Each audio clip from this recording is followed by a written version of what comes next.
बिस्मिल्लाहिर्रहमानिर्रहीम। अस्सलामुअलैकुम, मैं हूं डॉक्टर मुश्तबा। उम्मीद करता हूं कि आप सब खैरियत से होंगे। आज हम बात करने वाले हैं ख़वातीन की एक बहुत कॉमन मसले पर, डिलीवरी के बाद शर्मगाह का पिलपिलापन, मसल्स का ढीलापन और कॉन्फिडेंस का कम हो जाना। अक्सर औरतें इस वजह से मेंटली डिस्टर्ब हो जाती हैं, लेकिन अब टेंशन लेने की ज़रूरत नहीं है। देसी क्लिनिक के पास है इसका आसान हल। आज मैं आपको इंट्रोड्यूस करवाता हूँ एक खास हर्बल फॉर्मूला से। इसका नाम है मिस फिट।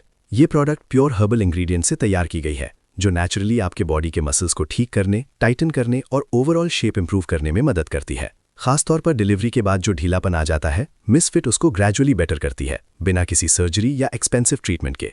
रेगुलर यूज के साथ आप अपने शर्मगाह में टाइटनेस महसूस कर सकती हैं। और इस्तेमाल का तरीका जानने के लिए वीडियो के डिस्क्रिप्शन में दिए गए लिंक को जरूर चेक करें। अगर आप भी अपनी शर्मगाह को दोबारा टाइट, फिट और अट्रैक्टिव बनाना चाहती हैं, तो मिस फिट आपके लिए एक सिंपल और नेचुरल सोल्यूशन हो सकता है। ऑर्डर करने के लिए अभी देसी क्लिनिक के स्क्रीन पर दिए गए व्हाट्सएप नंबर पर मैसेज करें। शुक्रिया। अल्लाह हाफिज।